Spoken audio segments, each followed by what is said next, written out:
All right, wonderful people. Welcome back to this wonderful channel where we bring you back-to-back update and information as to the world. In case you have not joined our social media handle, what are you waiting for? Kindly go ahead and subscribe, like, comment, share, and also remember to on your notification button so that whenever our news is dropping, you will be the first to collect them. Let's go down to the news proper as to the world. You don't share for the Obodo.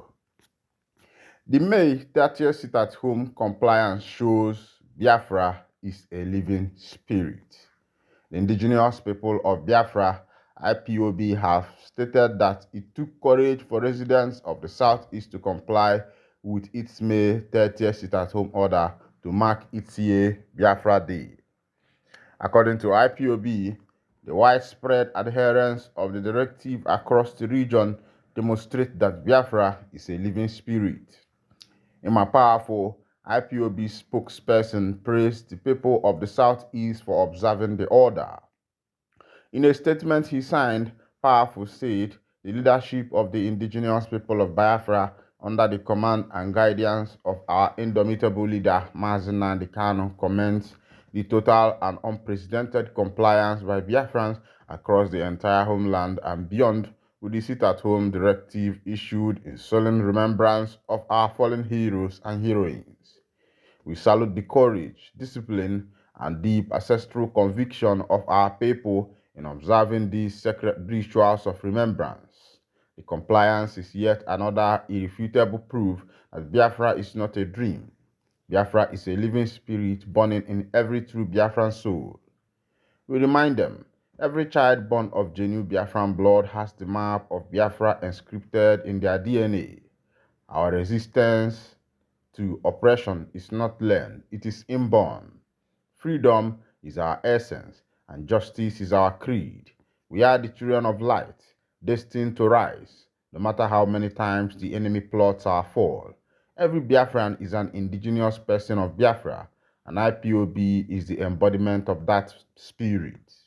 The group also pledged to ensure that every community, clan, and state capital within the Southeast erects a cenotaph to honor those who died during the Biafra Civil War.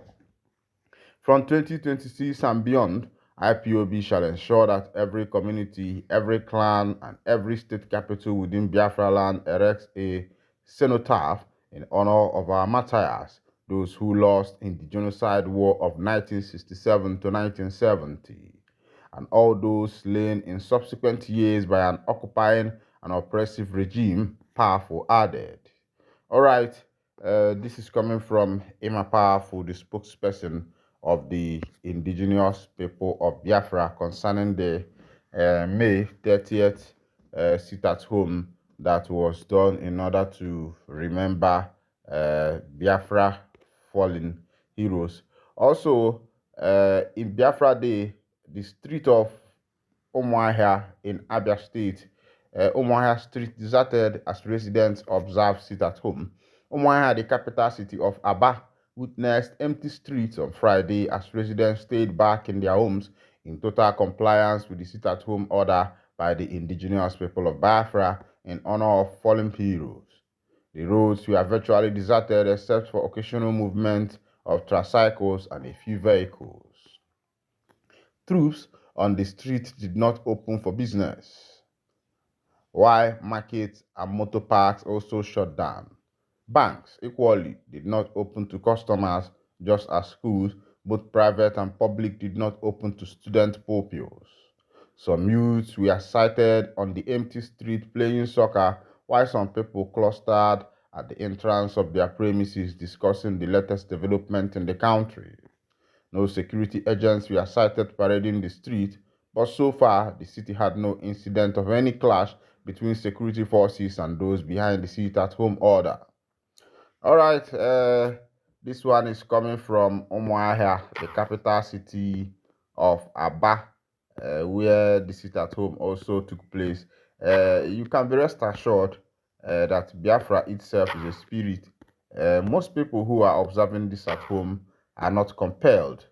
Nobody is compelling them to observe it at home or do anything against their will. People who love their father's country are actually coming out to sit at home just to remember their fallen heroes.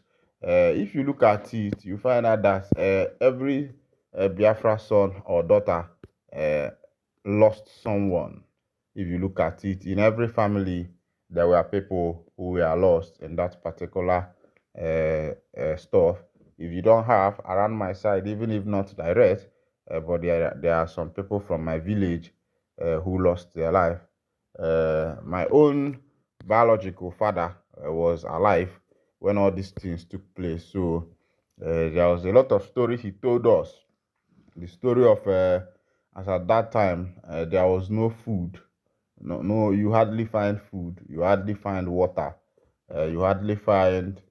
It was There was even a time things like lizard was a big meat for the people. If you have heard this story, nobody will tell you to sit at home. My father told me that those days, things like lizard, if you can find lizard along the street, you have killed a cow. Lizard meat was like having a cow meat in your house. Then it got to a point of them eating war gecko. You know war gecko? Ow no. Ow no. People were eating war gecko. And those days, there was nothing like ndị be anyị na-asụ eke, ndị be anyị na-asọ mbe. Ọ ka afụkwara eke afụ ka afụrụ mba afụ. You know, in ala Igbo, there are some places, ihe dịka ụzọ Ọka and the rest of them who don't, eat some of these meats and all. Even some of these things started around that time and all of that.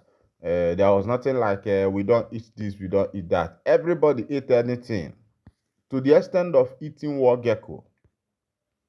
And those days, there are people who dug bunker because if the flying jet, the war jet happens to see your roof, it is finished. And to tell you the wicked extent of that war was that there was no war ground, because on a normal battle, there are some places you should not cross. But on this one, everywhere in Biafra land was targeted. Every single place. So people dug bunker, were living in their bunker and come out sometimes to see if they can find food. People ate raw cassava, raw yam, everything. You cannot even, finding even cassava was a big deal. That was when people started eating corn. That mixed corn.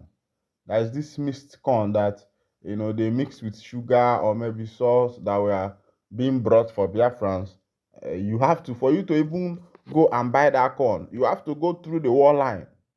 And there is something they call that mission of no coming back. Because when you want to move from your area to go and buy food in another community, there is no guarantee that you are going to come back.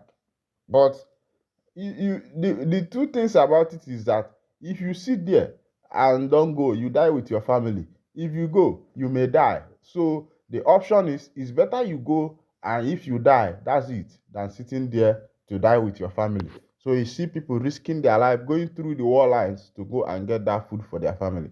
There were a lot of things that happened then, a lot of histories before, and the war came on our way because when Ojukwu declared the Biafra for the eastern region, he never knew that the Nigerian government and the British government are going to conspire to bring war. He thought that declaring it will be separating his people as the eastern region general then. So he thought that making that declaration will be an end for his people's annihilation, because there were a lot of things that contributed to that. A lot of things contributed to him. The massacre, the Northern Massacre, the Kaduna Massacre, and the rest of them that contributed to him making that declaration. The pogrom that took place, also the elimination of Agui Ironsi then, who became the first military head of state after the coup, after the 1966 coup took place. Agui Ironsi was brought back from, I think he was then in Congo. He was brought back from Congo because he was the highest military head then, and they put him as the leader. And why he went to, I think, was it in Ogun State or something like that. That is where he was captured and was killed. And the governor of that state said, if you want to kill this man, you have to take me also. And they fight both of them. There was a lot that happened that time that resulted to Ojukwu declaring the Eastern Protectorate or the Eastern region as an independent state of Biafra. All right, this is where I'll be winding down the curtain. And if this is your first time of joining us on this wonderful channel, kindly go ahead and subscribe, like, comment, share, and also remember to on your notification button so that whenever our news drop, you could be the first we'll collect them. Thank you for listening. God bless you.